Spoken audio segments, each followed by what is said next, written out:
Welcome to Vision Chats, where the only thing that matters is the future. I'm Farouk Day, Vice Provost at Johns Hopkins University, and today I am with my boss, our Provost at Johns Hopkins University, Sunil Kumar. Sunil, thank you so much for being with us today. You are our Provost. We've seen lots of accomplishments under your leadership. Before joining Johns Hopkins, you were the dean of the business school, the Booth Business School at the University of Chicago. And prior to that, you were a faculty for 14 years at Stanford University's Graduate School of Business. But I think what most people don't know is how your personal path growing up has led you to these leadership positions and to being provost at Johns Hopkins University today. So if you could maybe just share with us a little bit the turning point that have shaped you and framed your personal and professional life.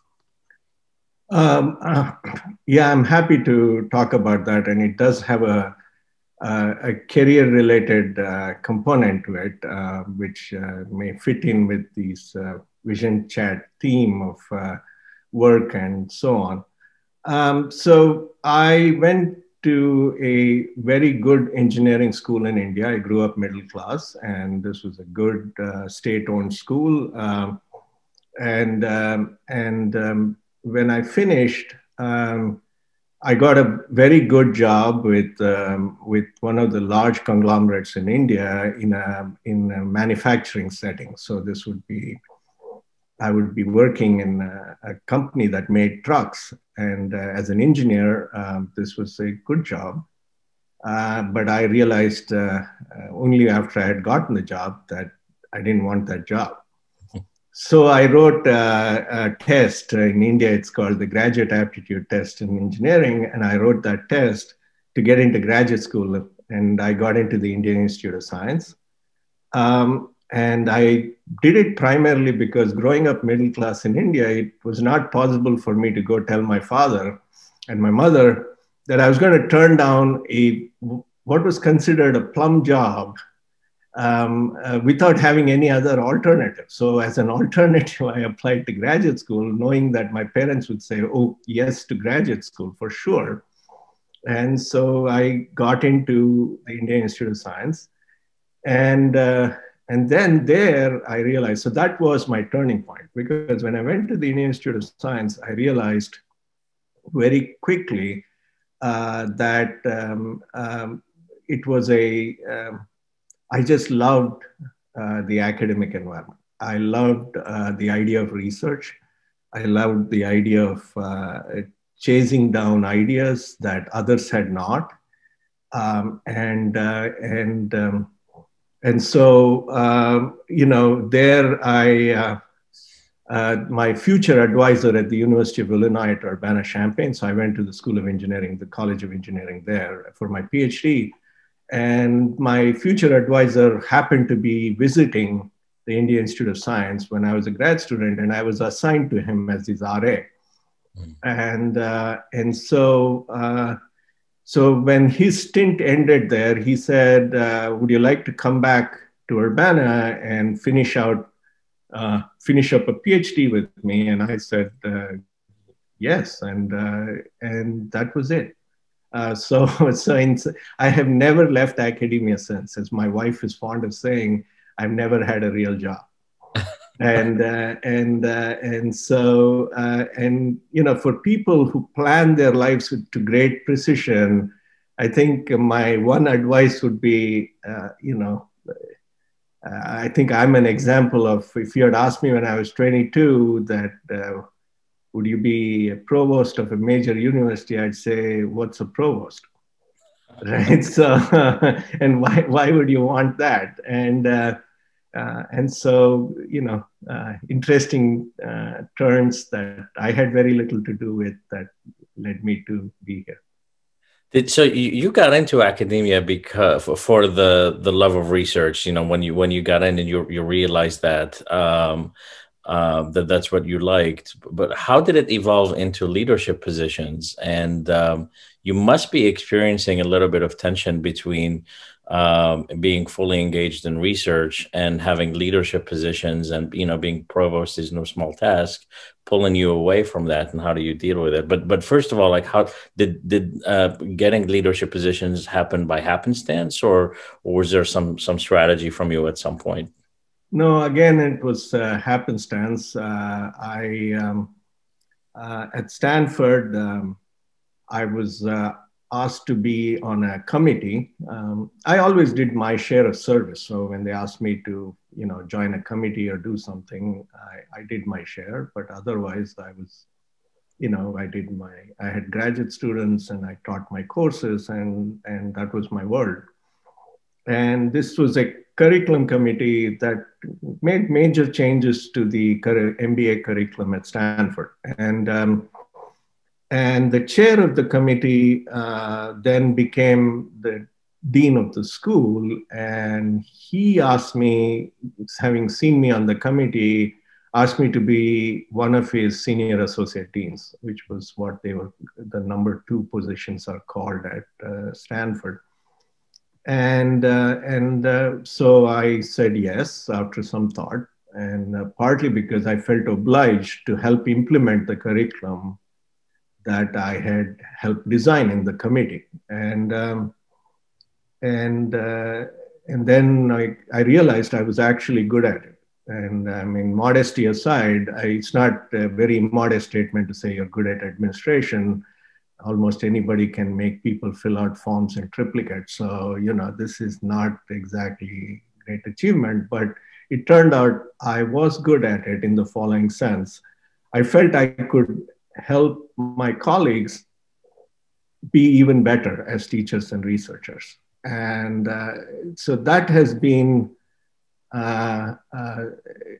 my kind of, credo, if you will, as an administrator, which is how can I make these incredible set of smart people around me, the faculty, the students, staff, better, do their jobs better, and achieve more through whatever little I can do. So that's been my view of academic administration. And since being a senior associate dean at Stanford, and now that was in 2009, I've always been a university administrator. Mm-hmm. I think, Sunil, also one of the things you're good at is putting the pieces of the puzzle together in a different way, and being able to just take different types of risks to put the puzzle together so that you can maximize the resources and the moment at times. You talked a little bit about the need to unplan your career, which has been the seed for our work together at Johns Hopkins. I know when you hired me here at Johns Hopkins, the big conversation that we had is that people don't need to plan their careers. Yet that's the typical model in higher education, is that we create these systems for them where they have to plan their careers and declare what their future careers will be, knowing really well that that's probably not going to happen. So, we talked about the narrative of life design, but, anyways, the things that we're doing at Johns Hopkins, I think, are unique, but not really. Like, they're not really unique because you could see them in a lot of other schools. But what's been unique at Johns Hopkins is the way you have positioned it as a way that can make it easier to integrate into the academic experience of all students. Maybe we could talk a little bit about that, what that means for you in terms of impacting students' outcomes, career outcomes after graduation. So, this is, again, you're giving me too much credit for things that other people have done. I may have helped along the way. And for me, one cannot be careerist in your undergraduate education in particular, right? One of the things that I missed as an undergraduate in India is I went to a very, very good engineering school, but that's what it was. The notion of a humanities course for me was COBOL, because computer-oriented business languages was seen as sufficiently soft as to qualify for a humanities requirement. And it was only when I went to Urbana that I realized that I had missed an entire side to an education. Learning how to be a good human being, a good citizen, etc. And so I think that is crucial and should remain a central theme in undergraduate education, for sure. But that does not mean that students should not do two things. One, do introspection of how they expect to be productive citizens of the world, right? So that introspection is necessary. You can't also just keep taking courses and say that's all that matters and it'll all work out at the end. You do need to stop and ask. And two, you need to have as many serendipitous interactions as possible so that you try to get your choice set to be as broad as possible, right? In fact, one of the things that I always ask when people say, why are you, they say, I want to do a PhD in X. I always ask why. And they say, I like research. And then I say, well, that's necessary, but that's not sufficient. And so the reason I ask that question is to force this introspection. And I think you have to have introspection, but in order to get evidence or data for the introspection, your courses are important, your faculty are important, but your life experiences are important as well. And so for me, the two complements to a good liberal arts education, like the one that Johns Hopkins provides, is kind of asking the students to introspect early about how they want to be productive citizens, and B, find out as much as they can about the world through, serendipitous interactions with the world, rather than very carefully, narrowly planned paths where everything's being picked out on day one. I think that's a shame. It misses the point. And I feel I'm somewhat qualified to speak on this, having gone through a very narrow path myself and realizing, in my early 20s that I'd kind of missed a whole education, right? So. So what we teach at Johns Hopkins through our model of life design is the idea for students pursuing opportunities for curiosity, which comes from that process of introspection, and then trying things out, experimenting, which means that the university has to provide ample opportunities for immersive experiences, whether it's on campus or off campus through partnerships with the corporate side and the nonprofit side and government, et cetera. And I think in addition to that, the student needs a level of support around them, a wraparound support that comes in the form of mentoring. I feel like if we are able to establish that, then what you shared can happen. But I know you and I have had lots of conversations about the problem in higher education and potentially even at Johns Hopkins, is that there is a level of inequity in access to these things, to the immersive experiences, to mentoring, to the, it's easier to tell someone be introspective. It is easier for some people to do that. It is harder for others based on their life circumstances. I know that this means a lot to you. Let's unpack that a little bit. And how are we able to address that at Johns Hopkins?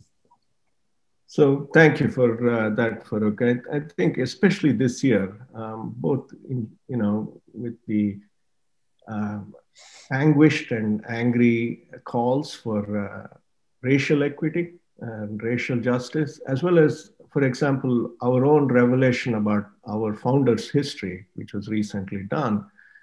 These are all, to me, they are forceful reminders that the world is not an equitable place, and second, that the university in general and a need-blind university like Johns Hopkins in particular have a role to play in redressing this to some extent, right? And to the extent they can. And so let me unpack that with two concrete directions of conversation. So first is the university has made a commitment especially in undergraduate education, to access. Right? It has made a commitment that it will try and increase the number of underrepresented minority students, first generation limited income students, etc., students from Baltimore, from certain areas of Baltimore, etc. And these are all good things per se. They are, of course, great to give access. But for me, access without mobility is only a partial promise. That is, for me, Hopkins has served its purpose best if, when you pick two students who are graduating, look at their CVs, look at their achievements at Hopkins, look at their aspirations, you can't tell which one was first generation, which one was not. Right?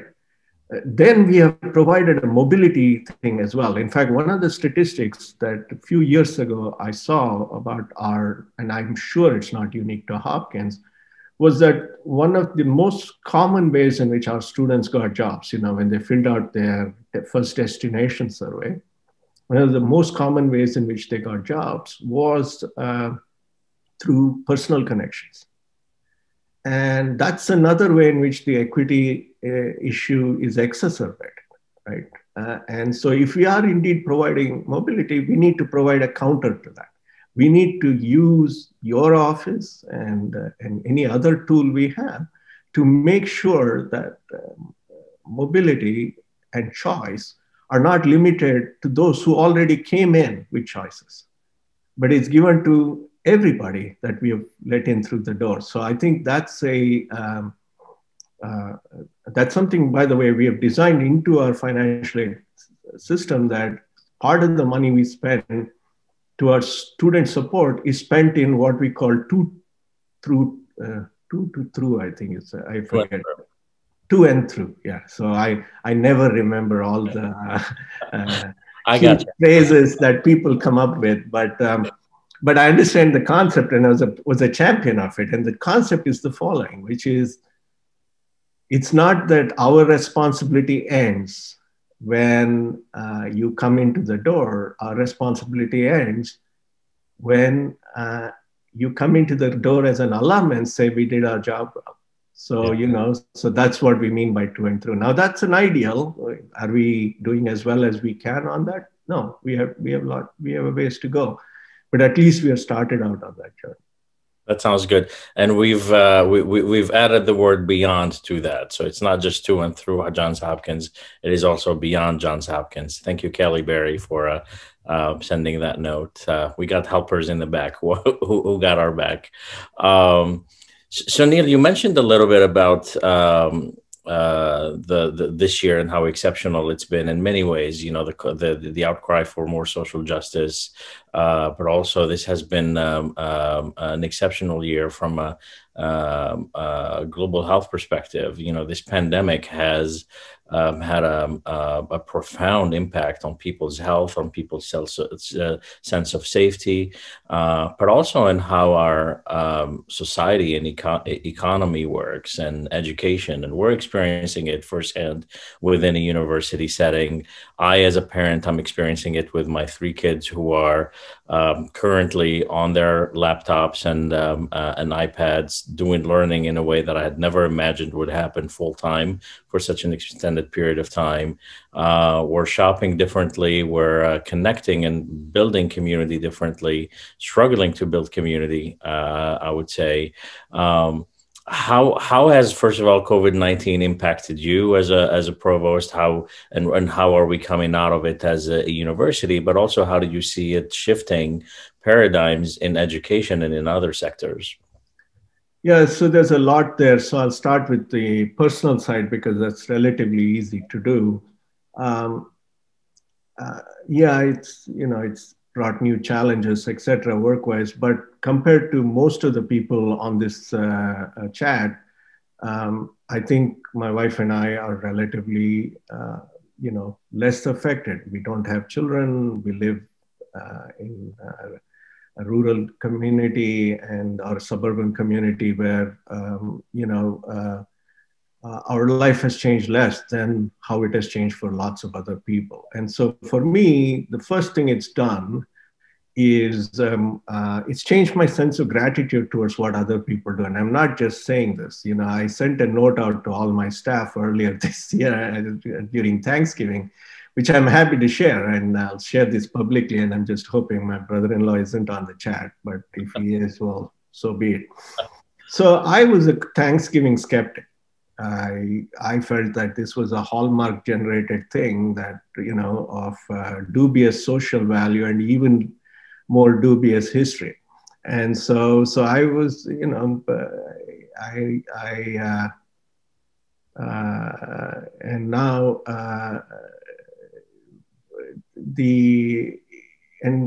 this year changed it. It changed it. I realized how hard people worked, how hard how quickly people adapted and were adapting at home, adapting at work, and provided a semblance of normalcy, you know, like this conversation, for example. Yes, it's happening on Zoom, but it feels somewhat normal. And that just makes me feel grateful. I mean, that for all the people around me, and I'm not just saying that. And so I think I will go back to being a Thanksgiving skeptic, but I will be thankful for all that people did during this year. And the other reason I was a Thanksgiving skeptic was really, you know, by pretending to be one, I didn't have to spend time with my brother-in-law, which was a huge plus. And so that's my first point that I wanted to make. And the second thing, and you know, we'll prognosticate about the future in a bit, I'm sure. But the second thing it's changed, it's also reminded us, you know, it's very easy to fall into the trap of it's all going to be virtual from now on, right? It's also reminded us of what we've lost, right? What we have lost during this year. And this serendipitous interaction, which is one of the things that I brought up earlier, is an example of something we have lost, right? It's much harder to do that in a virtual world, that you meet somebody on the way to class who then becomes your best friend for a freshman. That opportunity has been taken away. And so we should not lose sight of that, right?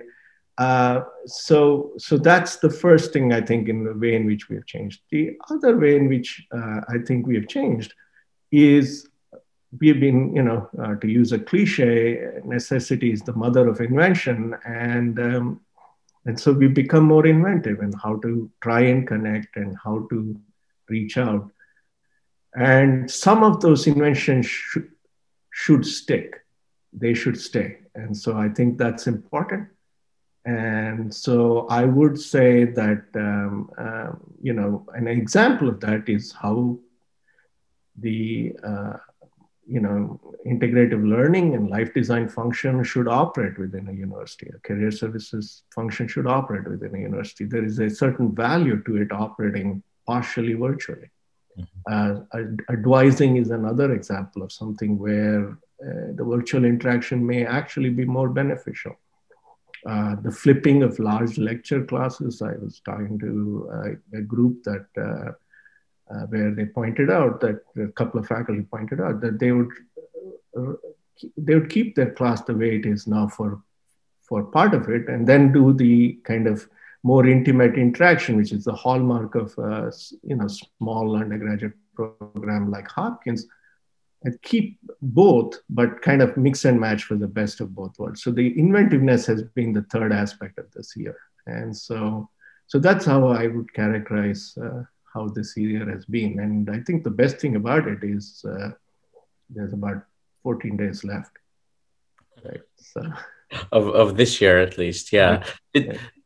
I noticed from just my own observations beyond Hopkins, you know, and even just lots of conversations with high school seniors and their families as they were making the choice of college this year, and then the different type of year, that the conversations were different from past years. Do you see this pandemic changing how students students choose colleges. I think for the first time I heard the phrases, is it worth it to pay this much to X university and be on Zoom for the whole year? Maybe I should go to a less expensive college that's maybe near home, etc.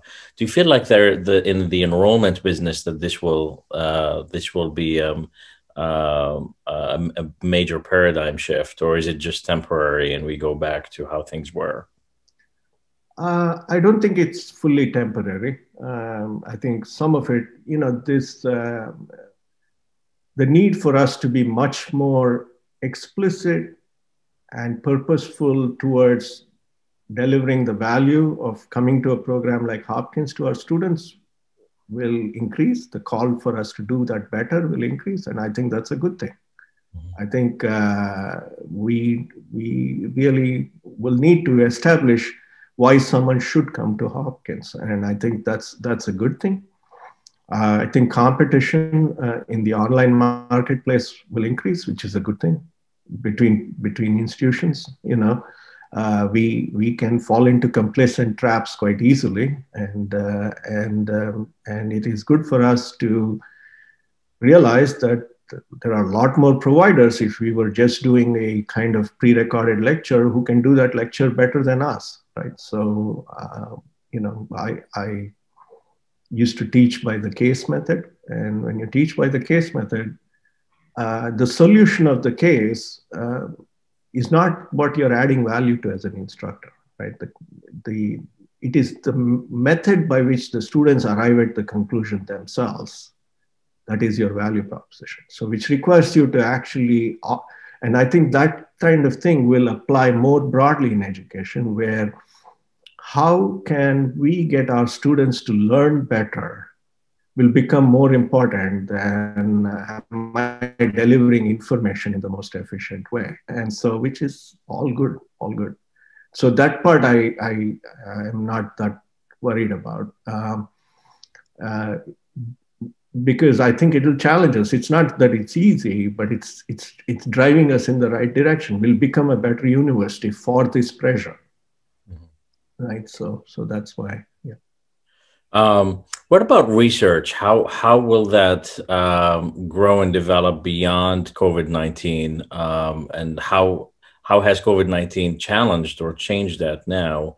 And universities that are known for being research institutions, how will they evolve moving forward?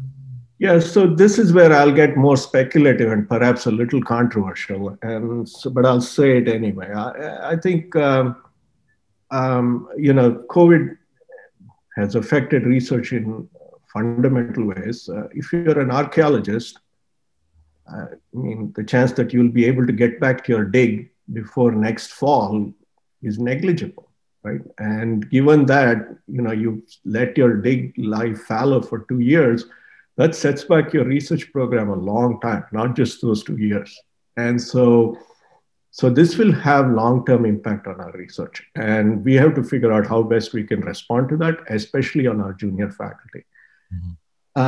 And that's, I think, the short-term problem. The longer-term problem is COVID has unearthed two things. One is there's a very interesting, quirky article written by I shouldn't have used the word quirky. That's in your mind. You might think it's entirely straightforward. Article written by my counterpart at Cornell and Mike Kotlikoff and co-authors, arguing that we need a public health National Guard.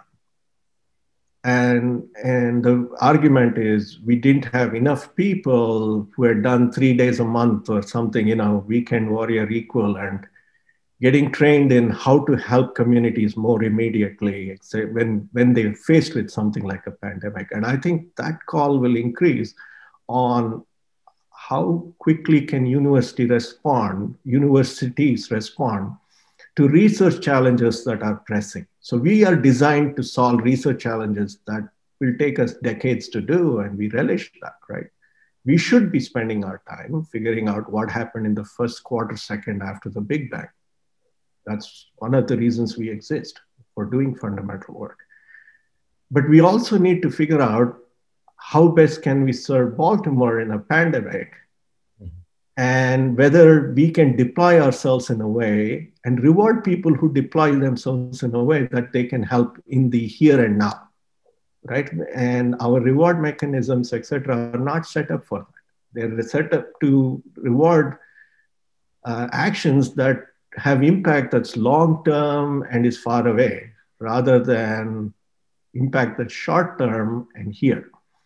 And so that's something that we need to think about more broadly. And then in the third biggest one is the government is spending more and should spend more in the next couple of years to make sure the country recovers from the pandemic.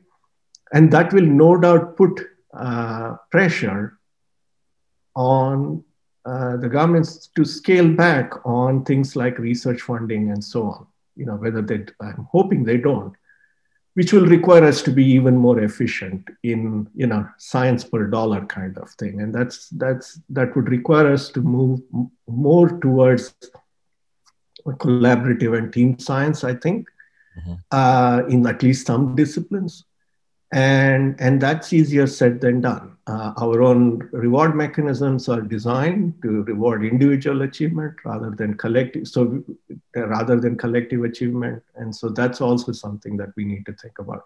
So I actually feel that post-COVID, the impact may be more on how we think of research going forward than necessarily on teaching. And that's speculative, but that's, and I've given you the reasons for my hypothesis there. So how would funds be channeled correctly in order to support that? Because the key is funding, is support for research, and government is one source, but there are other sources. So what must be done in order to feed that pipeline? Yeah, so this is an important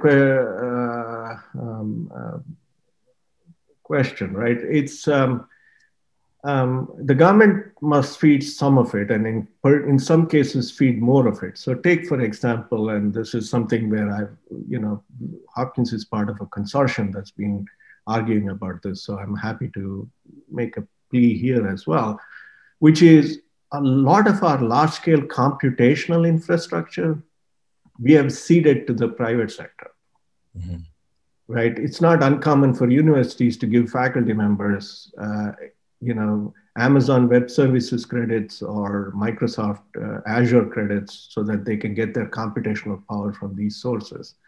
But I don't think it's good for the country to completely cede a fundamental infrastructure to the private sector. I think some of it needs to do, and not just for national security and other reasons, but just for the basic, what is called positive externalities of having good computational infrastructure. The government needs to invest in that, right? On the flip side, if you're investing in building infrastructure at large scale, then the question becomes, how much more can we expect the $100,000 or $300,000 individual grant will you get? Because some of that money should go towards larger investments. And so that part, how do we run a single individual lab? We need to rethink, right? And we need to rethink in the longer term. I'm not talking about my own tenure as provost, but perhaps beyond that, we need to rethink what parts the university funds, what part does it fund through philanthropy to the extent it can, what part does it fund through commercial collaboration, which it has to do with great care, because being honest brokers of information is our calling card. If we are seen as being too close to any of the players who have a skin in the game, then our science becomes suspect, because to do science properly, technically, you shouldn't care what the outcome is, right? You should just call it like you see it. And so given all that, I think that's the hard part. The individual investors lab, how do you support, will be the harder one. At scale, I think government will continue to invest. And I don't have answers. I just know the issues at this point. Yeah. I think you're right. And when you look back at the major disruptions in the economy and in society in the last decades, what you see is that those moments were founding moments of a lot of what has become great companies today.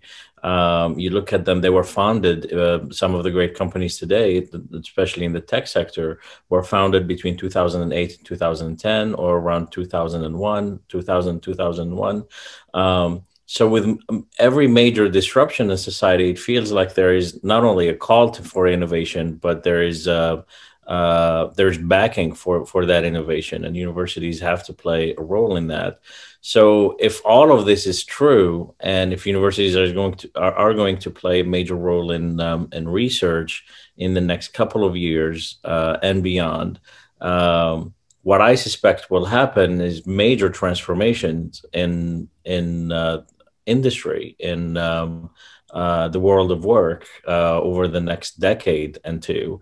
There will be companies in 2030 that we have not heard of today just yet, and that would have come out of this period that we're in.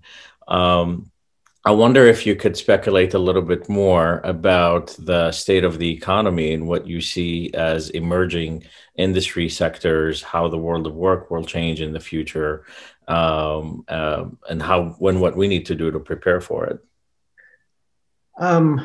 Given that we are speculating, I'm going to describe the future I'd like to see, even if it is not the future that's likely to occur, right? And I'll start with a pet peeve. And I first spoke on this about 5 years, maybe a little bit longer, 6, 7 years ago at the University of Illinois, where the College of Engineering was nice enough to invite me back to be their commencement speaker. And so when I went back there, I was thinking, what should I speak about for graduating engineers? And so the title of my talk was, There's No App for That. And because one of the things that happened in the tech revolution, whatever you want to call it, was it was all tech of a certain form. Communication, entertainment, to a lesser extent, computation and productivity. But they were a relatively thin slice of the tech sector that got better because of this, right? So example of technologies that haven't gotten that much better is, for example, water, energy. And one of the examples I had, and I wasn't being prescient, was biological logistics. Mm-hmm. We haven't actually gotten that much better at figuring out how to deliver vaccines than, as we are finding out now, right? It's going in a pizza box in a van,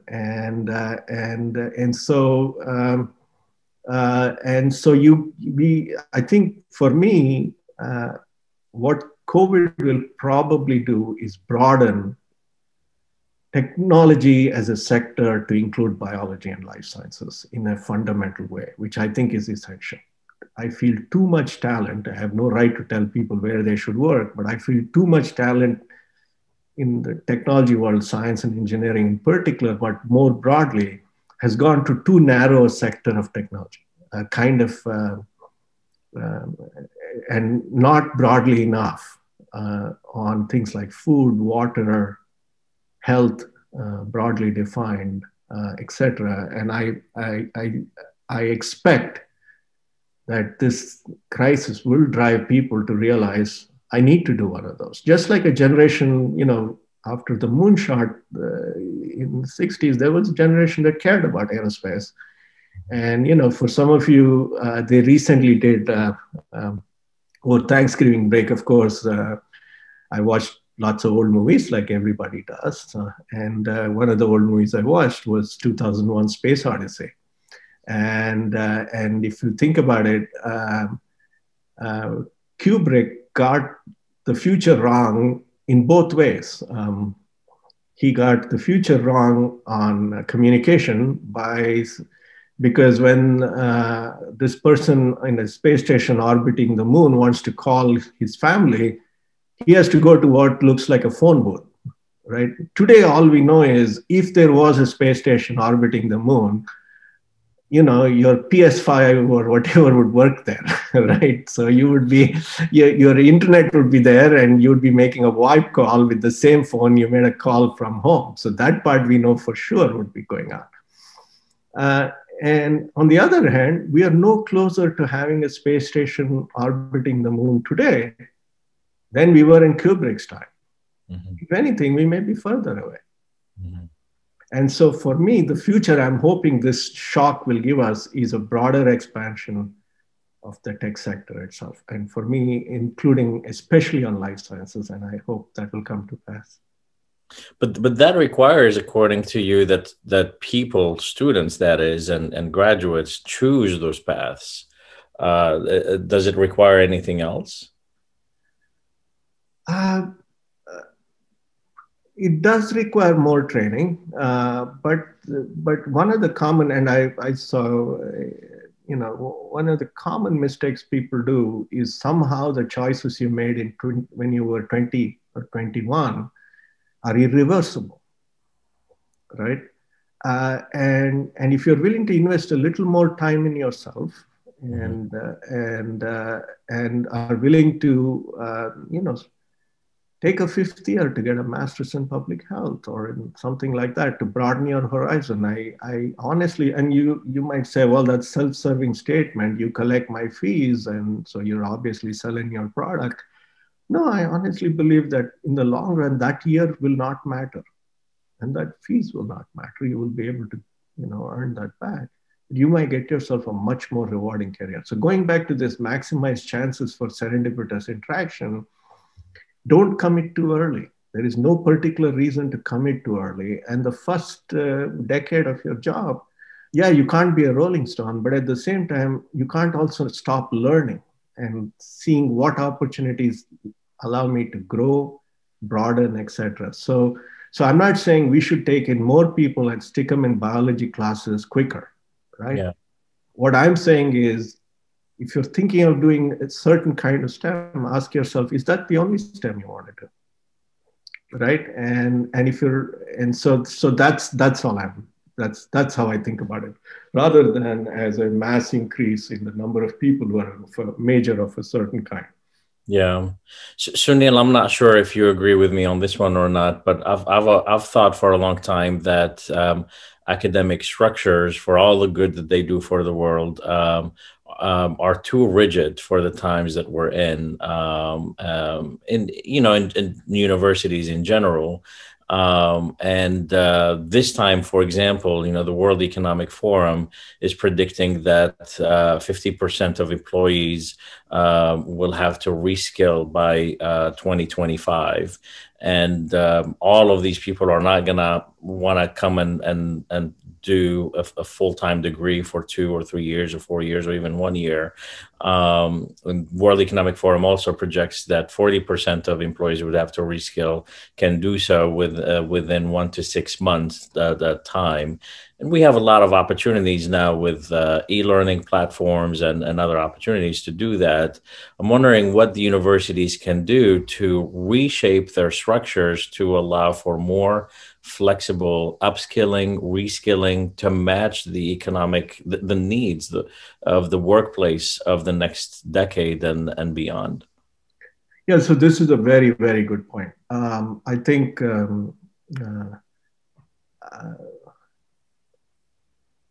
it's a mistake to view the university's role in both educating and influencing people. So it's not even, you don't have to, it's not about credentialing as much as influencing how people think and so on. I think universities have a role that go well beyond the first 4 or first 10 or whatever years of after high school that the current model seems to specify. Mm-hmm. Right? I think honestly, I think it would be helpful for and not for people who think they know what they need to do their jobs to take time off and come to university and explore something that they not completely related to their jobs at all. Uh, you know,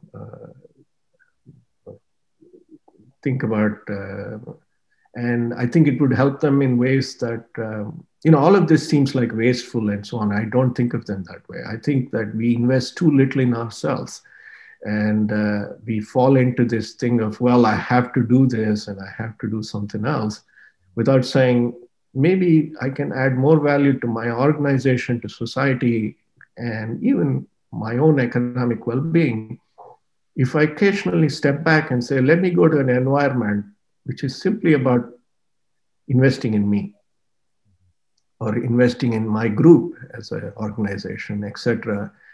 And don't worry about it in the kind of, there is lots of executive education in professional schools or continuing education in medical schools, an example, but those are technical upskilling. I feel that if you want to reskill, you need to detach from what you're doing for a little bit and then reskill. Now that comes with costs, and it requires you to, there's an opportunity cost of not drawing a paycheck for a summer. It is an opportunity cost for asking for that summer off. But I feel that people in general overvalue those costs and undervalue the benefit of stepping back from their current setting to ask themselves, how do I retool? More people are capable of retooling than actually end up retooling. That's my take. At all levels, I think. And now that said, I'm an example of someone who's had basically the job that looks the same since I was 26 or 27, right? I've been doing the same thing. And so I'm probably the least qualified person to tell people, step back from what you're doing, take a month off and do something else. But that's what research allows you to do. You can step back and take on a new problem or do something else completely differently. And I feel that that value of that kind of restart is underutilized in society in general. Right? Well, and I think also that it's a responsibility of employers and companies out there to implement human resource programs that frankly would work for their benefit. They will retain employees more that way if they can, for example, allow their employees to go on sabbaticals for a period of time to go and rethink and go through that introspection phase and do some learning. It gets harder when people have to commit into something away from a paycheck for a long period of time. In fact, I think when, as I looked into numbers, it looked like people are more willing to stop working and go into upskilling programs that are a year or less. So that's hurting, for example, enrollment in 2-year master's programs. And now as a result, 1-year master's programs are becoming more popular. At the same time, we're seeing enrollment in Coursera courses skyrocket, especially during this pandemic. So there is a shift in human behavior and human expectations in the learning world, and we have to somehow play a role in that. But it makes sense what you're saying. Go ahead. No, sorry, I didn't mean to interrupt, but I was going to say, this the online part helps there, right? Online part-time helps there. I was dean of a school that had a very proud tradition of part-time programs, and example of people, of people who had gone through and become leaders having gone through the part-time program was long. The part-time programs at the University of Chicago's Business School had produced as many great leaders as their full-time programs had. And so part-time helps in some way. And what we've learned during COVID will help with the part-time. And so I do agree that it is possible to do a lot of that upskilling now with technological intervention in a way that's lower cost. But for me, that has to be complemented with two benefits of doing these programs, which is it's not just that you're upskilled, you get to belong to a broader community. So we need to do something about building community as well in these kind of mid-career and so on, where we view it as a transactional thing. in a way, we would never view an undergraduate program. We would never view the undergraduate as saying, well, you need 4 more CME credits, and here are the 4 CME classes you can take to meet them.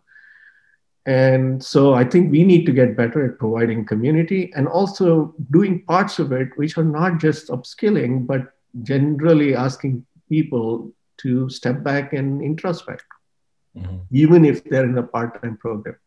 And so in particular, I think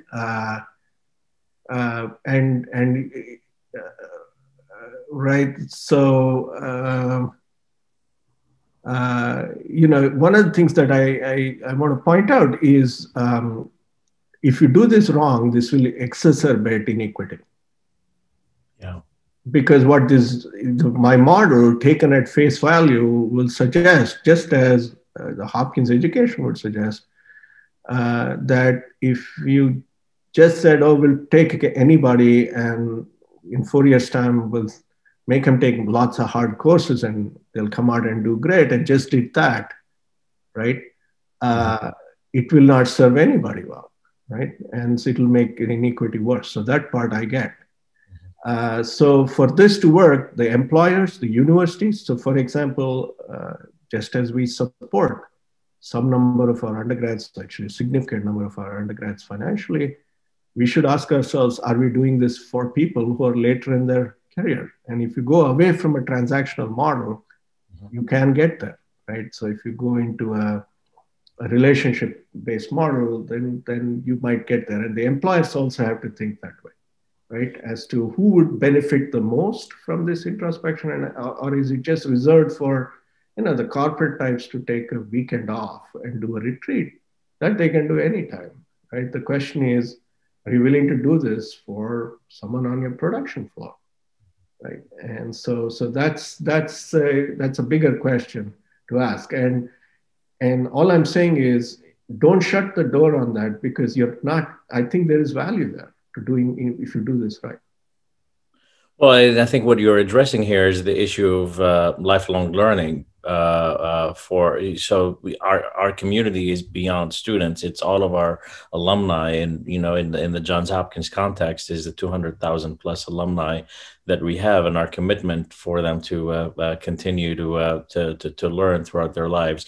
This relates to a question from Kevin Kowalski from Arizona State University of how a university can commit and can continue to enrich people's lives beyond graduation. So it's alumni relations is a big part of a university infrastructure, and supporting their growth and their learning is very important. I suspect that this will also change over the next decade or two. That is true. And I think that's the other part, that we believe that a Hopkins degree is a one and done, and it should be more than that, right? But it's also got to be that, so we definitely need to do more for our alumni, but the things we do for our alumni, we can open the door a little more broadly for other people who didn't get to go to Hopkins when they were 18 as well, right? And I think they actually will feed off each other. Right. So I think but you're exactly right. The alumni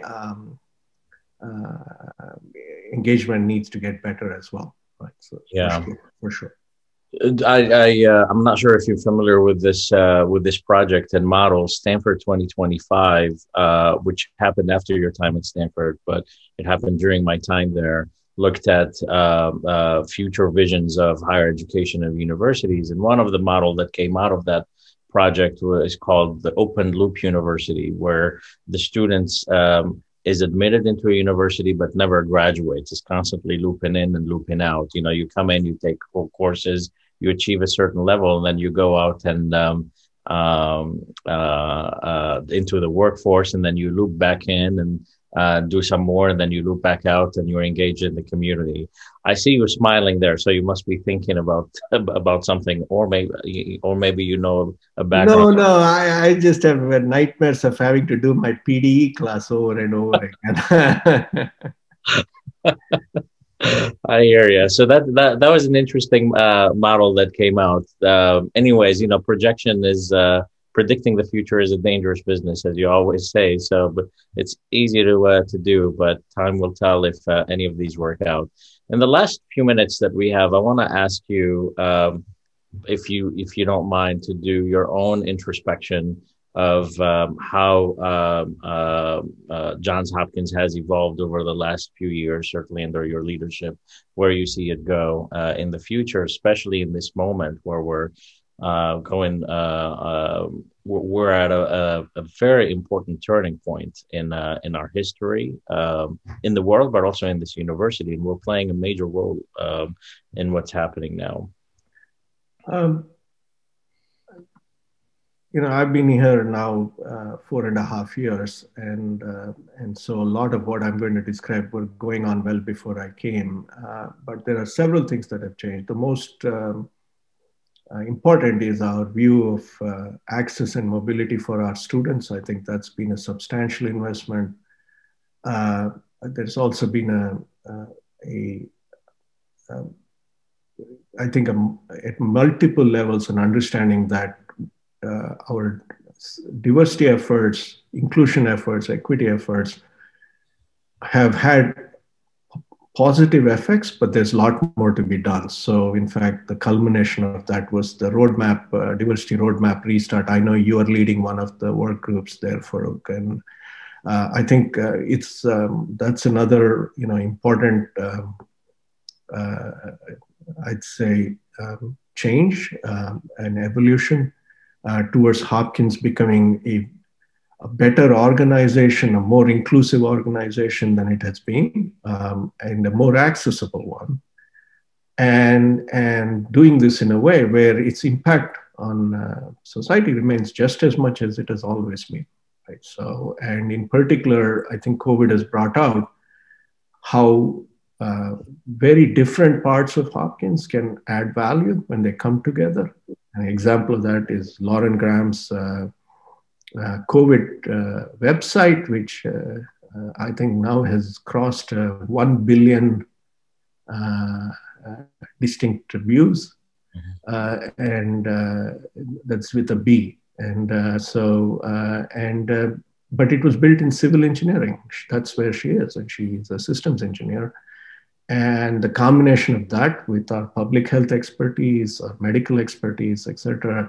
So the other way in which I think over the last few years, Hopkins getting better at is genuinely trying to make the whole greater than the sum of the parts. If the statement goes back to Aristotle, and I think, and it says something like, if the whole must be greater than the sum of the parts, there must be some substance there that makes it so.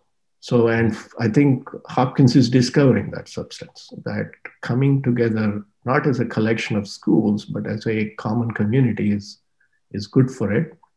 And the final one, where again, there's a lot to be done, is to be a good citizen of Baltimore, to help Baltimore the best it can, etc. And President Daniels has been very explicit about this, about his commitment to the city. And I think it's beginning to show fruit, but of course, there's a lot to do.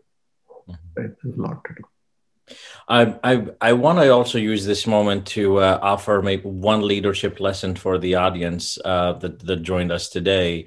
I know that one of if anyone asked me about you as a leader, one of the distinctions that I would use is your intense focus on data and on outcomes, rather than necessarily processes, and that's quite different.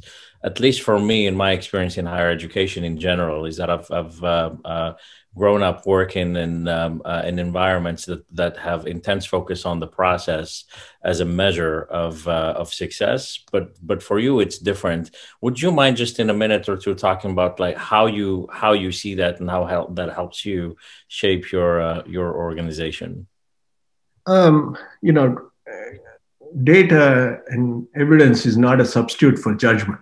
Right? So I don't use those as just a substitute for judgment. But for me, having been trained as an engineer, it's very hard to let go of that training. And for me, if I can't measure it, I start to worry. right?